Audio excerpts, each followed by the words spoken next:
Hi there, church family. It's good to be with you through video again this week. Look forward to talking about the message that we had this past Sunday, and doing that together. Maybe just pointing some things out that maybe weren't pointed out in the sermon, or maybe some of the things within the sermon that were pointed out that we want to talk about a little bit more. But I hope you've enjoyed the series so far and been able to come and listen, or listen at home if you haven't been able to be here. Our Advent series, where we've been focusing on Romans chapter 5, verse 1 through 11. Those are the verses that we will be keying in on. We've got through like verse, 6 or 7? Where'd you go? You went all the way to 8? Yep. And you talked about 8? Yep. Yeah. All the way through verse 8. And so we still got to do verses 9, 10, and 11, which we'll do this coming Sunday, talking about joy. But this past week, because of some quarantine things and stuff, we kind of jumbled it up a little bit. But this past week, we were in Romans 5, 2 through 5, focusing in on the theme of hope that is talked about in that passage. And it's really hard to talk about verses 2 through 5 without referencing verse 1, because they go together. It's because of verse 1 that we have verse 2. Really could have stayed in verse 2 for a whole message, being honest about it, but wanted to include 3 and 5 in there as well. But I want to read a little bit here. It says, "Therefore, having been justified by faith, we have peace with God through our Lord Jesus Christ." And I brought up 4 things, and Spencer, I hope I did justice to what you had talked about, because I kind of had wrote this off of what you said. But just looking there in verse 1, our justification happened in the past and it's complete, right? So I brought that up again just in the minute about it's not a process. Justification isn't a process where we do our part, God does His part. No, it's something that's happened and it's over. God has done that work. Our justification we see there is by faith. That's an important thing. We have faith in this and believe in this.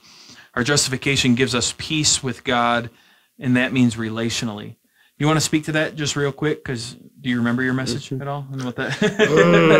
I printed that off from someplace online and just read it on Sunday. The peace is peace can mean objective peace that we have with somebody else, or between countries, or between warring tribes or peoples, or it can be a subjective experience of peace. And while both are given to us in the gospel, Paul here, I think, is primarily emphasizing that relational peace that we have with God. We're not two warring countries. There's an armistice of sorts now. It's not simply an armistice, a ceasefire. It's actually now friendly relations are between us and God. Now we're friends. We're not at war with each other anymore. Yeah. And so that's an important thing to remember as we go through this, is that God did that for us. God provided that peace. It wasn't based on, what we bring to the table and us meeting our end of the bargain. It's He has given us this relational peace with Him, And He's done that, which was the last thing I think that's important there in verse 1, through His Son, Jesus Christ. There's no other means for us to have peace with God. And sadly, a lot of people are looking for that in other ways. They'll even talk about God. Some might even talk about Jesus, but they're looking to find this peace with God through their actions that they do now, or whatever it may be. And it's just not found there. It's only found through Christ. And so then Paul goes on after saying that in verse 2, through whom also, being Jesus, through whom also we have access by faith into this grace in which we stand and rejoice in hope of the glory of God. And so really the thrust of the message on Sunday was verse 2. And I broke it down just into three areas. I'm breaking that verse down that we can discuss. Number 1, we're told we have access to the Father, that He, through whom also we have access. When I say that, what comes to your guys' mind? Access to the Father. What does that mean? What ramifications are there in that? I know it could be big, but I don't know. Yeah, well, I think back to what you said in your message of this isn't just two people that aren't fighting anymore and now they can tolerate each other. But it kind of, like Spencer, what you just said, it's not just that there's an armistice, a ceasefire, it's that they're now friends. And the fact that we now have access to God it's not just that you're not fighting with this other classmate anymore or person at work that you don't really know very well, but it's like you actually have a real relationship with them now. Like you can go to them, you can talk to them. So like I think of prayer, I think of the fact that God wants to hear us talk to him. I think of the fact that the fact that we now, which I kind of preached on, which comes later in the passage, that we have the Holy Spirit, that not only can we go to God in prayer, but God, the Holy Spirit dwells in us. He's literally with us. And so it's just this, now it's a relationship that you can have with God. It's not just it's not like your mortgage company coming at you with a threat to take away your house, but then you catch up on your payments and now they're fine to be at a distance. It's not like that. It's that there's now a relationship with this person, It's not impersonal. I got to be honest, we used to sing a song, maybe people still sing it. It's like it comes from Psalm 84:10, which I read, but better is one day in your courts than thousands elsewhere or whatever. I never really believed that as a teenager, because when I think of being in God's courts, I would think of a worship service. In my mind, that's where I went. And I would think, yeah, this is good and all, but there's other places that are probably better than this that I'd rather be. And spending 1,000 days here, no, how about, so I think it's important for us maybe to try to wrap our heads around that. What does that mean? What is that getting at there, talking about, and I know you hit on that there, but having this access to God, being in his courts and the ramifications behind it. Why is that, Psalm true? Why is it better to be one day in his courts than thousands elsewhere? Why? Well, I guess David in the Psalm says, right, that, what does he say? He mentions about some bird, is it sparrow, or somebody finds shelter in the Lord's presence. Communion with God is safe. It's a refuge for God's people. So if you don't think you need refuge, then you're not going to want to go into the Lord's presence. If you think you got it okay out here, right? Yeah. Then there's no wrath out here. Then you're not going to want to find refuge, because that's what God is. He's a refuge. If you don't think that there's any separation between you and God, then you're not going to want to go to the temple where that new relationship is mediated. And that temple, ultimately, Jesus tells us, is himself. So we have access to the Father through Jesus, who is the place where God dwells in a special, glorious way. So yeah, I think for us as Christians, we have access, which means that I don't know. I guess whenever we're in his courts, we apply that spiritually overall to our overall communion with God in general.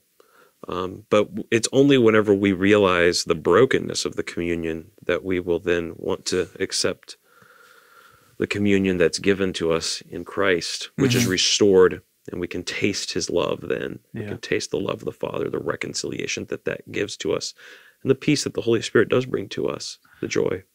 Yeah, that's probably the problem, right? When I'm a teenager and I'm thinking about that, I'm not recognizing the danger of being out of his courts. I'm not thinking about the wrath, or I am finding satisfaction in things of the world at that time. Like I'm enjoying being with my friends. I'm enjoying these different things that I get to be a part of. And there's nothing wrong with enjoying those things. I'm not saying that, but trying to find satisfaction in that and saying, man, I'm actually more satisfied there than I am in here. Well, I think too, let's be honest, right? Whenever we're teenagers, we're tasting the world at a certain level that we weren't before. But then also what that means is you're also going to taste the bitterness of the world too. And I hate to say it, but there's a certain sense in which you just got to go through that time of your life, and you're going to see it for yourself to one degree or another. And then you will come back. We trust that if you do want to know the Lord, he's going to bring you through that, and you're going to experience things there, but you're also going to realize that it is better to be in the Lord's courts, that those wells will not satisfy. Yeah. Well, I had mentioned the Prodigal Son, and hearing that message a few weeks ago, that pastor talk about that, and just, I wonder how many times the Prodigal Son had sat at a dinner party with his family before, right? I'm sure. that had happened before. But all of a sudden, this time was different. And what made this time different? He had tasted the bitterness of the world, didn't he? Yeah. And then he experienced the grace of his Father. Right. And he sat there, and this party is being thrown for him, and just the wonder that had to, and the great feeling that it had to be, and for him to think probably at that moment, one day here is better than 1,000 out there, because all I ended up experiencing out there was pain and grief. In Psalm 84, verse 2, my soul longs, yes, faints for the courts of the Lord. My heart and flesh sing for joy to the living God. So I'm longing, I'm thirsting. And then in verse 6, he also talks about, as they go through the valley of Baca, they make it a place of springs. The early rain also covers it. So we thirst and we long for the Lord's presence. And so sin will not satisfy. And that's what Jesus used the analogy, right, of thirsting and hungering is kind of what it is to be a sinner. And he's the bread and he's the water. And you can't get that other than him. Yeah, yeah. And so there's a special thing there of having access to the Father 24/7, that he's there. And I remember when I was being hired to be the lead pastor here, I had somebody take me out to lunch, and they were, asking me questions about being pastor. They were trying to, what kind of pastor are you going to be, these different things. I remember one of the questions they asked was this: will I have access to you 24/7? That was a question that they asked me. And I felt the only way to be fair was to answer no to that question, to say, no, that's not possible, and they felt that it was possible, that they had it before from other pastors. And I said, well, maybe, I don't know. I don't know how they could do that, but just to be fair, I can't do that, and they didn't like that. They didn't like that answer, that was the case. But I just think for everybody, there's nobody I have 24/7 access to. My wife, even. I mean, it just doesn't exist. Even if she wanted to be there for me all the time, she can't be. And it's amazing to think, though, with God, the creator of all things, would give us that access to him, that at all times he is there. He's there listening to you. He's there caring for you. He's there loving you. He's there protecting you and shielding you. All of these things. And then that none of this stuff that he has given me can be taken from me, right? I mean, people can take money. They can take all this stuff from me. They can take my health, I guess. They can take my life.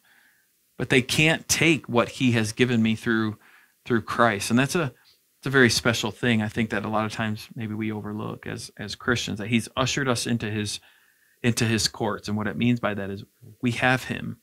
We have access to him at all times. And so then that's when Paul would go on to say, we have this access by faith into the grace in which we stand and rejoice. And we get to boast in this fact that, like I had mentioned the Song of Solomon, I am his and he is mine. I get to boast in that. And that's different than chapter 3 of where Paul told us we have nothing to boast in ourselves. And now he's telling us, now we stand in this and we boast in this relationship that we now have through Jesus Christ. Which he then goes on to, I don't think we need to stay there too long, because then he goes on to explain what our boasting is in the hope of the glory of God. You guys want to talk just real quick, biblical hope versus hope, worldly hope, I guess. I did it a little in the message, but maybe you guys can talk about it too. I think it's just the way you explained it was really helpful. It's just that it's a cemented hope. It's a sure hope that's there. The world talks about hope in terms of, this is something that I would like to happen, or that I would like to believe. That's not how the Bible talks about hope. Mm-hmm. The Bible talks about false hope. You can have false hope in something.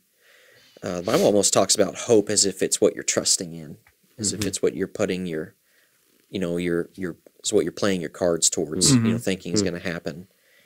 And so, like, I guess in that sense, the Bible uses it in the same way for everything. What are you playing your cards towards? What are you trying to make your bet on, kind of thing? Are you betting that this is what's going to work, because you're all in, in a spiritual sense, whatever you put your hope in, you're going all in on that bet, if I can use that analogy.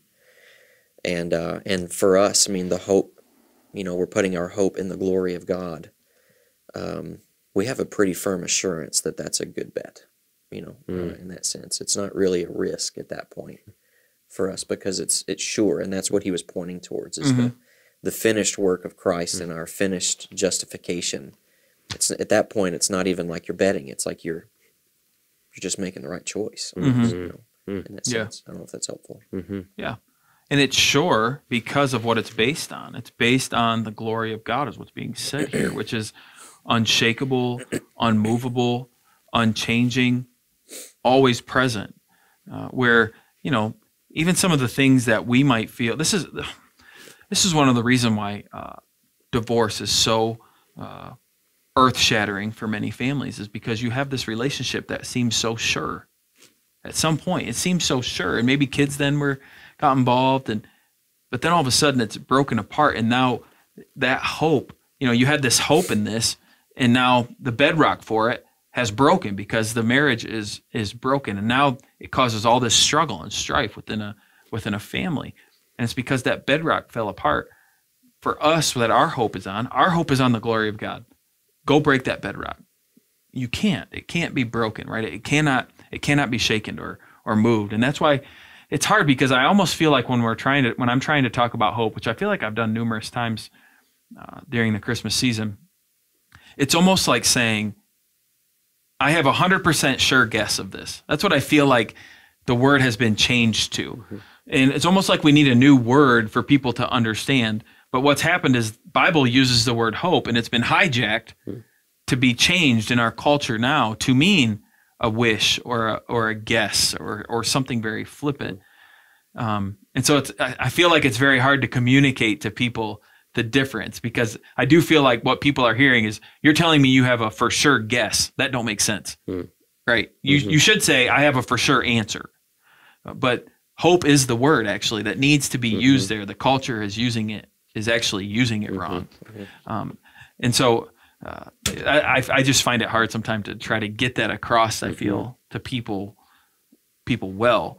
And this passage, I think, was helpful, though, because of what our hope is based on the glory of God. And because of this, we get to boast, because we're boasting in him and what he has done.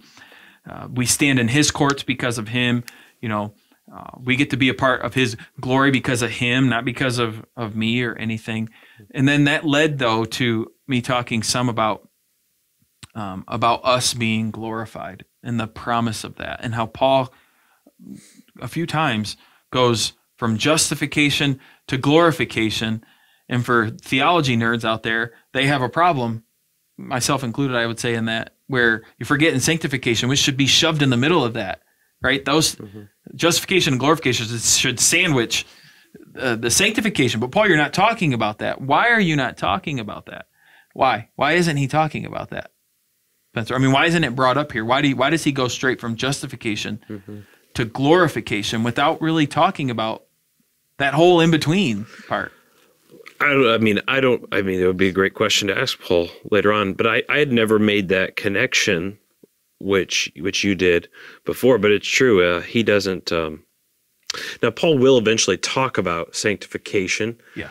But I don't know. I don't know why Paul doesn't do that. I think part of it could be is he's just showing the sureness of the present hope, because faith focuses upon all sorts of things, but we have a present confidence now, but then hope focuses kind of upon the confident expectation that's going to come to us in the future. And so he's really highlighting to us the whole foundation that we have here. Another thing too is Paul really, still at this part in Romans, he still hasn't gotten to what we do yet.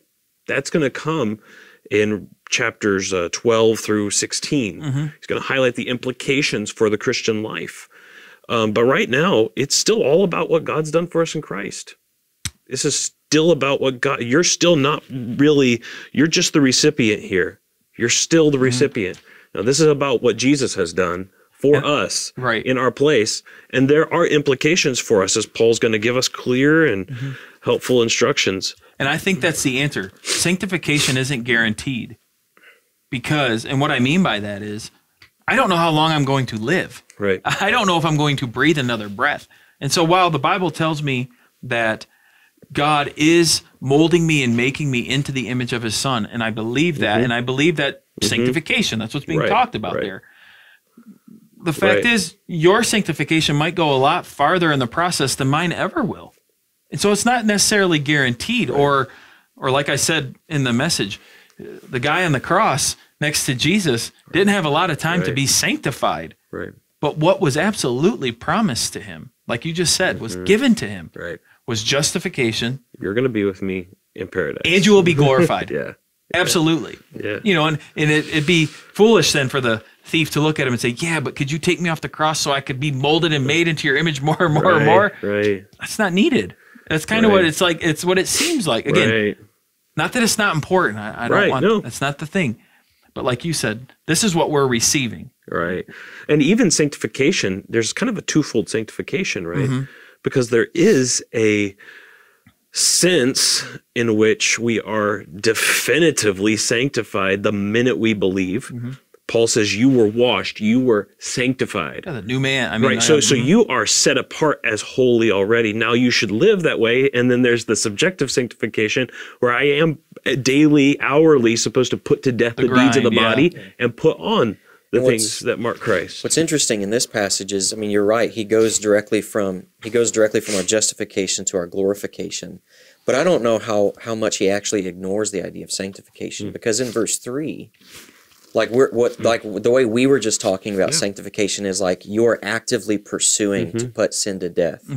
But what he brings up in verse 3, and you might have been going here, Tim, is basically the idea that sometimes sanctification happens to you from the outside. It's the outside circumstances and sufferings of life, but that there's a purpose in that when he says, not only that, but we rejoice in our sufferings, knowing that suffering produces endurance, endurance produces character, and character produces hope.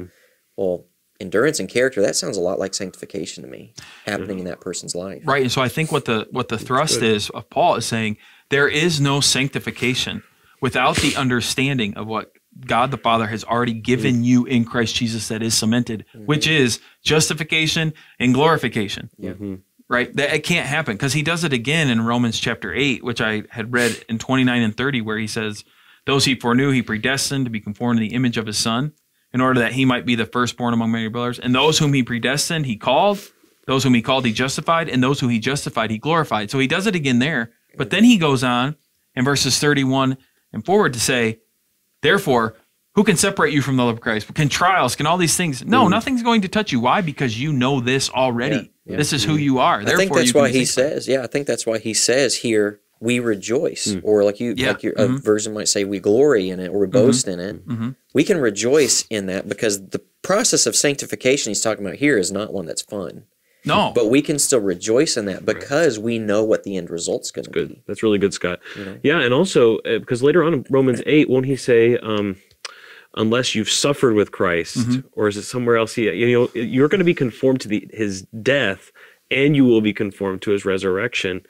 And so, sanctification, I would say probably often is not going to look like what we think it should look like. Because you're right, Scott, this is not the way that we would choose, but this is the way God says this works. So I guess in that sense, the thief on the cross was really no way rejoicing in our sufferings. I mean, in some ways, you talk about, he was. I don't know how long that was from when he talked to Christ to die. Well, you think about, though the confidence that gave that guy, because, to be brutally honest, from the text it tells us his legs had to be smashed so that a way he could be suffocated to die, so that a way the Jews could have everybody put to death.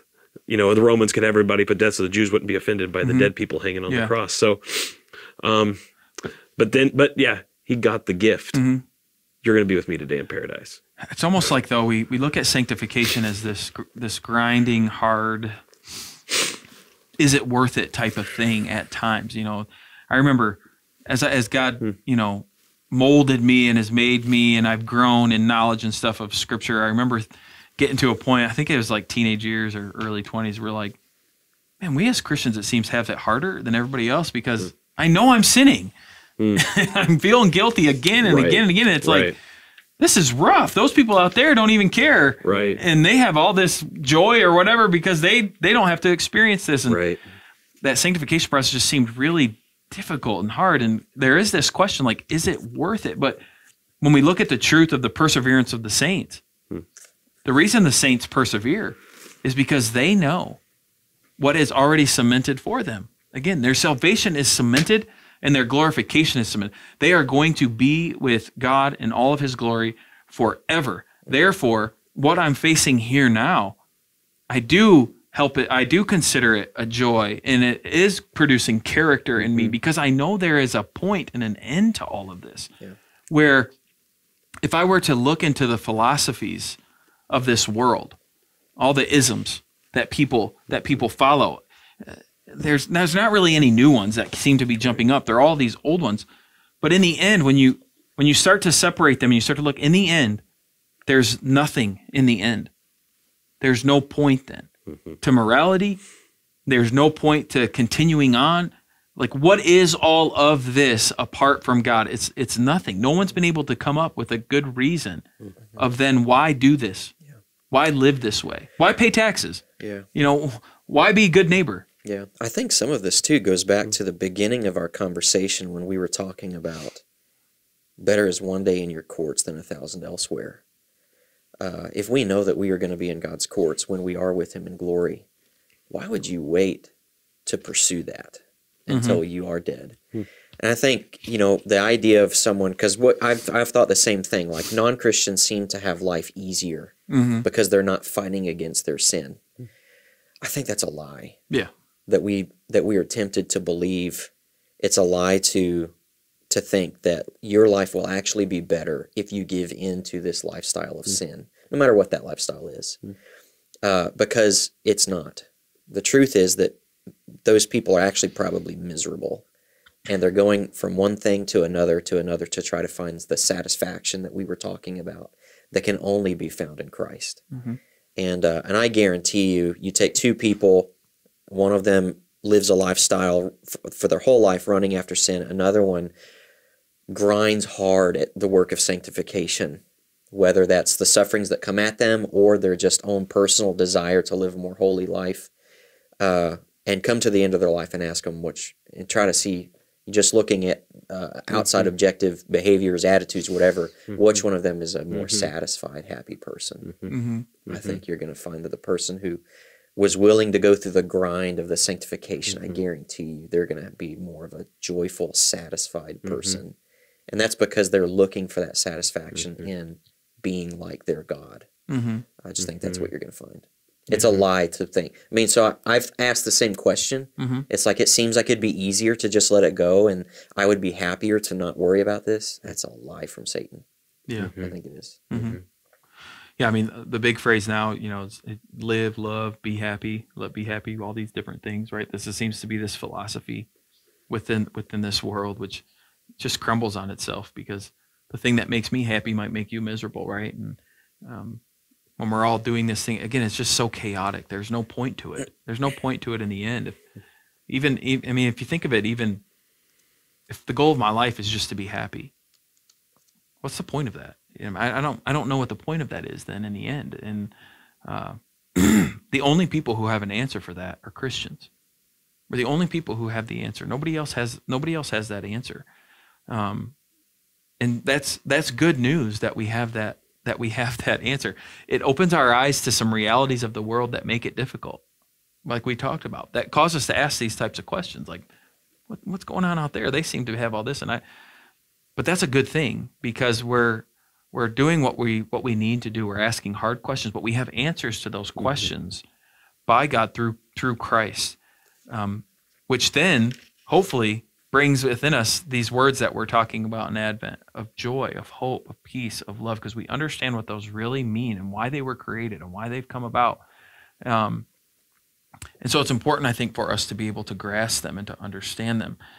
Now, one of the things we talked about at the end, as we got into verses 3 and 5, it talks about the trials and tribulations, how it produces character. We've talked about this already some, but no doubt maybe you guys have you guys experienced times in your life, two of you, I could attest to this, where you just didn't feel the hope.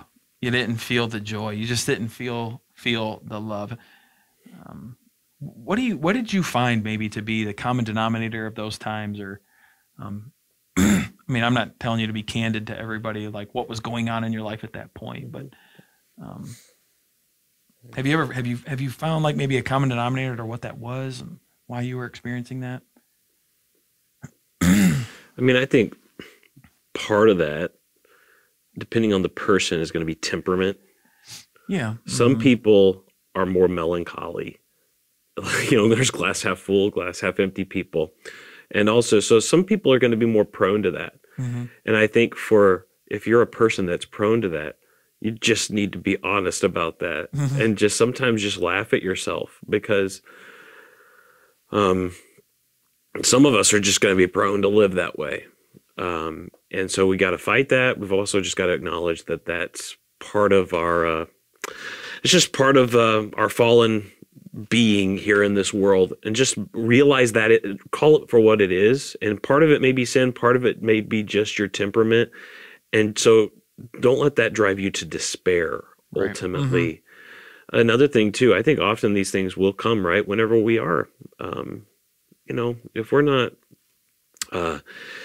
obviously, finding ways to pray, be in communion with God, whether that be through reading the scriptures or other ways that we find spiritual nourishment through the word or with Christian fellowship, that's going to drive us further inward, which is going to make further that despair and lessen the hope. And also, if we're not intentionally, I find personally, and I'm not saying I do this a lot, but if I find an intentional way to serve somebody else, that kind of can knock some of this away. Yeah. Because I'm getting outside of me. And the tendency for us as sinners is we curve everything back in on ourselves. Yeah, right. We cave in on ourselves. And so we've got to get outside of ourselves, because this stuff we're talking about, hope, is a future expectation of good. Mm-hmm. I'm hoping for the next world, so I have to live as a pilgrim here.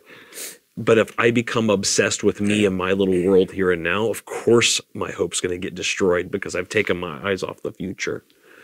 And so I don't know. I find those things to be good reminders of temperament. If I'm not following, if I'm not in Scripture praying or with Christians communion, and if I'm also not, if I'm just continually living my life for myself, then of course I'm going to be sad and lose hope. But if I reverse those things, I'm not saying those are, they're necessarily always easy, but if I can take steps to do those things, I find that those can be helpful. And it's really difficult because we seem to be going on this trajectory to where we are all by ourselves a lot. Yeah. Where we're isolated. A lot of people aren't even getting to go to work.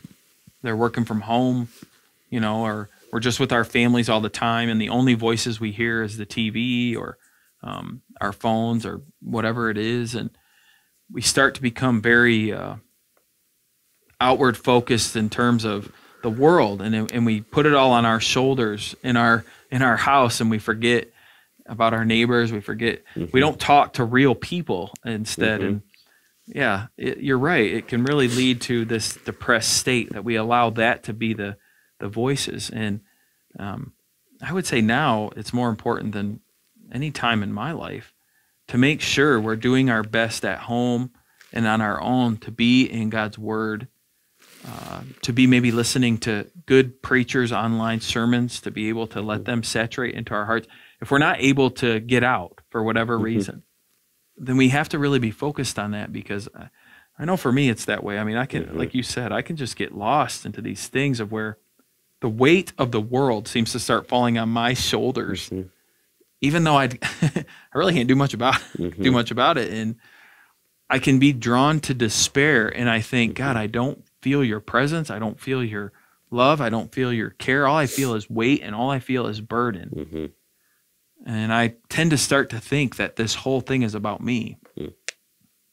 And one of the things about being a part of the family of God is I realize I'm very minimal in it. I mean, God has done all this work, and He allows me to be a part of this family, and I should be putting others before myself. I should in fact be caring for people beyond me. Even it might even put me in harm sometimes, but that's what God has called me to do and called me to be. And you're right. When we do those things, I think, and serve in service, God uses that often to knock those scales off. And sadly, with COVID and stuff, there's not a lot of like service opportunities from the church side that we are providing.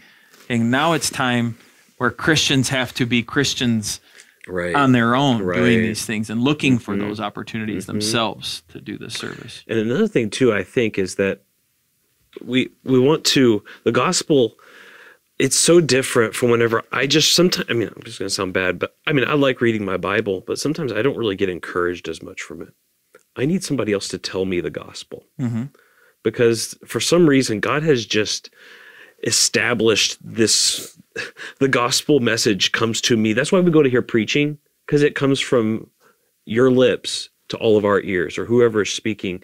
That's the way God works the gospel into our hearts, is somebody speaking it to other people.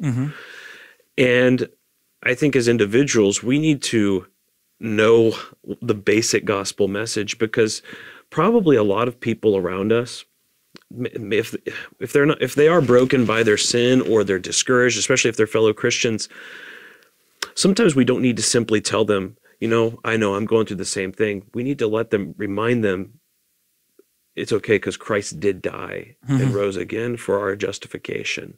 We do have, speak that the old story to them again, because they need to hear that from somebody else. Because we can just assume, well, they've already got that part. But that's why we come to church, to keep telling each other this message, because there's still that old part of me that doesn't believe it. And I need Scott to tell me it again. Yeah, you do. I need Scott preaches the law to me a lot. Just in like your question, the two things on my mind are, the passage says that we have access to God. We have very clear, defined ways to utilize that access. We've mentioned them, reading scripture, hearing good preaching, prayer. These are these things that we call the spiritual disciplines. And so basically it's just the idea of like, you have access to God, and utilize the access, commune with Him, pursue His courts, in a sense, and you'll find that. But then the other idea of that you all have talked about, of like the joy that we find in having fellowship with other Christians. There was a study that came out. I haven't really like dove into this and looked at it, but I've seen others talking about it, that like some study that was recently done found that like the only people that improved their mental health in 2020 are church-going people. Everyone else declined. And it makes total sense, the idea of serving others, using your gifts, not living selfishly. I think that's right along with what Paul says in Ephesians chapter 4, verses 15 and 16. He says, rather speaking the truth in love, we are to grow up in every way into Him who is the head, into Christ, from whom the whole body, joined and held together by every joint with which it is equipped, when each part is working properly, makes the body grow so that it builds itself up in love. So it makes total sense that you would be encouraged by being a part, an intricate part, serving, giving, doing your role in the church. Because when you're doing that and when everyone else is doing that, what's the result? The body grows and it builds itself up in love. And so we shouldn't be surprised by that. Those are just the two things. The fact, if we've been given access by God, the times in my life that I reflect on where I've not been feeling the hope, it's usually been one of those two things. I can go back to. There's other instances, I guess, but it's like either I've not been utilizing the access that I have, or I've segregated myself away from God's people, and I've not been. It's not that I've not been allowing people to serve me; it's that I've been being selfish in wanting to be served the whole time. That Lloyd Jones quote that I mentioned, I read on Sunday, and it talked about just being too fixed on the gaudiness of the world. And one of the things that balances that's always balanced that for me is church. And when that gets disrupted, it's difficult because I don't seem to have the ability within myself to force myself to listen to hard passages or to listen to hard sermons. You get up in the morning and you're going to go for a drive. You're like, I'm going to listen to something. Most people aren't going to be like, I'm going to listen to this really heavy sermon right now. That's just going to wail on me. I'm going to listen to this podcast that's light and airy. Or for some people, I'm going to listen to the news or whatever the case might be. And I have found that just continues to drive me really away from God and to start to feel the weight of the world. And again, one of the things the church has always been for me is I got to sit and I'm going to listen to this message, and it's going to force me to hear it. Or what they're teaching in Sunday school, I have to hear it, and I'm going to listen to it. And God has often used that, though, to spark my interest to even do more than throughout the week, honestly. And that is missing, I think, from a lot of people today because they're missing out on church. It's easy to skip listening to the sermon. They don't click it this week. I don't, whatever the case might be, or videos like this. And I am guessing there's a lot of people who feel very dry and they feel like they don't have hope. And that's not supposed to be the case. As Christians, we are the ones with the hope, the only ones. We're the only people who have true joy, that's everlasting joy. And we need to act like it. We need to understand that. And people are drawn in by that. One of the sermons that I heard said that was one of the things of the early church, of what people were drawn into, was the joy that they had and how they treated each other. And that still works today if we continue to do it. And so I hope people have hope, I guess, is what we're getting at. I do need to explain my sports analogy to you. That's good. Thank you. That's a good point. Yeah. I don't know if you know what halftime is.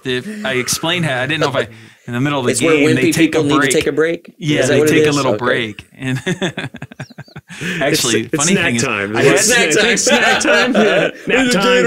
I actually had some people say, "I think you meant Pastor Spencer, not Scott," but you said Scott. I did have that. I said no. I said it right. Are you serious? I said Spencer's a sports guy. That's he loves awesome. sports. Good. That's awesome. They're judging a book maybe by its cover or something. I have no idea. Wow. Yeah, really that was funny. harsh. Actually, okay, yeah.